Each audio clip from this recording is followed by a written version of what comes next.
जय श्री राम। आप सबका हमारे यूट्यूब चैनल में स्वागत है। आज मैं आप सबको वशीकरण करने का सिद्ध मंत्र बताने जा रहा हूं, जिस मंत्र की सहायता से आप किसी भी व्यक्ति, किसी भी प्राणी का वशीकरण कर सकते हैं। यह मंत्र बहुत ही प्रभावशाली है। बड़े से बड़े लोगों का वशीकरण कर सकते हैं आप। एक ही मंत्र की सहायता से आप किसी को भी अपने दास, अपना गुलाम बना के रख सकते हैं। यह अधिकतर उन लोगों के लिए है जिनके पति पत्नी में दूरियां बन गई हैं। उन लोगों को यह मंत्र विधा प्रयोग करना चाहिए। तो इस मंत्र विधा की सहायता से उनकी पति पत्नी एक साथ आ जाती हैं और उनकी सभी प्रकार से जो मन में विकार, जो मन में एक दूसरे के प्रति घृणा होती है, वह सब दूर हो जाता है।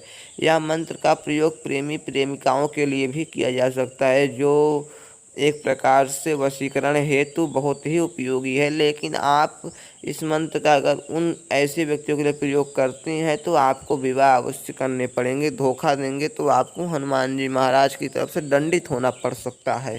तो आप इस मंत्र की सहायता से क्या क्या कर सकते हैं, तो आपको मंत्र पढ़ के ही पता चलेगा कि मंत्र में कितनी पावर है, मंत्र में कितनी शक्ति है। मात्र आप सिंदूर से जिसका चाहे उसका वशीकरण तत्काल कर सकते हैं। बहुत ही आसान, बहुत ही सरल उपाय के साथ हम आपको बताते हैं। इस मंत्र की संपूर्ण सिद्धि के साथ साथ इस मंत्र का प्रयोग भी आपको बताने का प्रयास करेंगे। अब आपको यह बिगड़े से बिगड़े काम, जैसे कि आप किसी भी प्रकार से मुकदमा में बझे हैं, उसमें सफलता नहीं प्राप्त हो रही है, तो इस मंत्र का अगर प्रयोग करके जाएंगे तो मुकदमा में आपको विजय होगी। व्यापार कर रहे हैं, व्यापार में ग्राहक नहीं आ रहे हैं, तो इस मंत्र का प्रयोग करेंगे तो ग्राहक की भीड़ लग जाएगी। आपके पति पत्नी में दूरियां बन गई हैं, तो इस मंत्र का प्रयोग करेंगे, पति पत्नी एक साथ रहने लगेंगे। प्रेमी प्रेमिका को फिर से विवाह शादी में बाधा हो रही है, वह प्राप्त नहीं हो पा रही है, तो इस मंत्र का प्रयोग करके आप उसे क्षण मात्र में प्राप्त कर सकते हैं।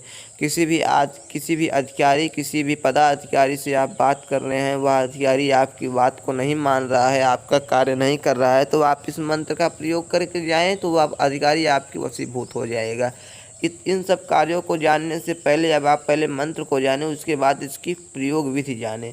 हनुमान जाके कारी मार तो हुंकारे, राम का सवारे ओट सिंदूर, सीता मैया का तो पहाड़ी, राम द्वारे मैं बुलाऊं अब तू आ, राम गीत तू गाता आ नहीं आए हनुमान तो, राशि रामचंद्र और सीता मैया की दुहाई, शुभ सटा पिंड काचा फुलो मंत्र ईश्वर वाचा। जैसे कि मंत्र आप सबकी स्क्रीन पे दिखाई पड़ रहा है, यह मंत्र यही है। इस मंत्र की सिद्धि भी मैं आपको बता देता हूँ। इस मंत्र को सिद्धि किस प्रकार से करनी है, इस मंत्र की शक्ति का प्रयोग किस प्रकार से करना है। इस मंत्र की सिद्धि 21 दिनों की है। यह मंत्र एक माला प्रतिदिन आपको जप करने हैं। आप इस मंत्र का जप रात्रि कालीन करना है। हनुमान जी का पूजन पाठ करके इस मंत्र का जप करना चाहिए। जैसे कि सामने एक घी का दीपक जलाना चाहिए, पूर्व दिशा की ओर अपना मुख करके बैठना चाहिए। राम दरबार या हनुमान जी का एक फोटो सामने रखना चाहिए। रुद्राक्ष की माला से इस मंत्र का आपको जप करना चाहिए। आप मंत्र साधना करते समय पूर्णतः रूप से पवित्र रहेंगे। पूर्णतः रूप से आप मंत्र साधना के समय विचार से, अपने मन की गति से पूर्ण रूप से पवित्र रहेंगे, तभी आपको इस साधना, इस मंत्र की शक्ति में सफलता प्राप्त होती है। तो हनुमान जी महाराज का यह मंत्र विधा बहुत ही प्रभावशाली है। आपको इस मंत्र की सिद्धि का विधान तो मैंने बता दिया। 21 दिनों तक आपको 108 बार मंत्र का जप करना, मंत्र सिद्ध हो जाएगा। यह कन्फर्म दोस्तों है, मंत्र सिद्ध अवश्य हो जाएगा, इसमें कोई दो राय नहीं है।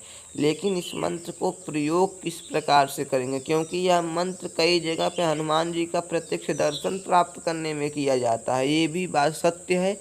लेकिन इस मंत्र में थोड़ी सी चेंजिंग करनी पड़ती है। जहाँ ईश्वरो वाचा है वहाँ पे फुरो खुदाई लगानी पड़ती है। वह साबर मंत्र के जानकारों के लिए यह विषय का बात है, लेकिन आपको हम इतना बता देते हैं, यह मंत्र मुख्य रूप से वशीकरण के लिए भी है। हनुमान जी के प्रत्यक्ष दर्शन करने के लिए इस मंत्र का जप कुछ अलग प्रकार से किया जाता है, तो हनुमान जी के दर्शन भी प्राप्त होते हैं।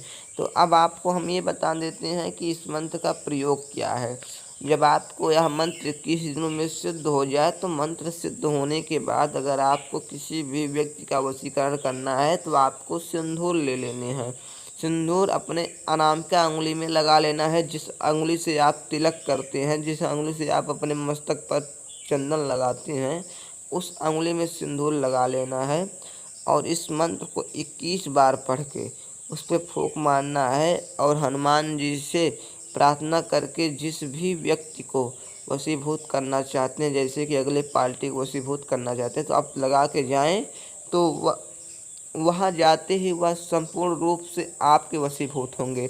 जैसे कोई सभा है, कोई सभा में अगर आप किसी को वशीभूत करना चाहते हैं, कोई सभा आपकी चल रही है, उसमें आपका विरोध होने की संभावना है, वहाँ आप लगा के जाएँ, पूरा सभा आप जो बात बोलेंगे वही बात का समर्थन करेंगे।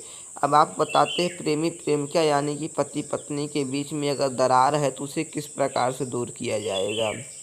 तो जैसे कि पत्नी के अगर बीच में पत्नी से पति के बीच दरार है तो पत्नी वह सिंदूर अपने मांग में लगाए, अपने मांग में लगाए तो कुछ दिनों में ही पति वह पत्नी के अधीन हो जाएगा, यानी कि पत्नी की हर एक बात को मानने लगेगा।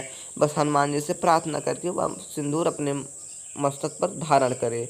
अगर अगर पति को पत्नी के ओर आकर्षित करना है और पति को प्राप्त करना है पत्नी को, तो पति क्या करेगा। पति के लिए यह है कि हनुमान जी का पूजन पाठ करे। मंत्र की सिद्धि हो जाने के बाद उस तिलक सिंदूर का इस प्रकार से 21 बार पढ़ के अब मस्तक पर तिलक लगाए, हनुमान जी से प्रार्थना करे तो पत्नी के सम्मुख जाते ही पत्नी वशीकरण हो जाएगा। कुछ केस में यह देखा गया है कि पत्नी दूर चली गई है, पत्नी पास है नहीं, तो तब क्या करें, तो आप एक आटे की पुतली ले लें, उस आटे की पुतली पे उसी सिंदूर से उस आटे की पुतली को पूर्णतः रूप से रंग दें और तिलक करते हुए हनुमान जी से प्रार्थना करें। और जब आप तिलक कर लें तो उस स्वरूप के सामने, उस आटे की पुतली के सामने जाएं तो हनुमान जी की कृपा से वह व्यक्ति दूर बैठा भी वशीकरण हो जाएगा। ऐसा प्रयोग भी बताया गया है। चैनल को लाइक सब्सक्राइब शेयर करें।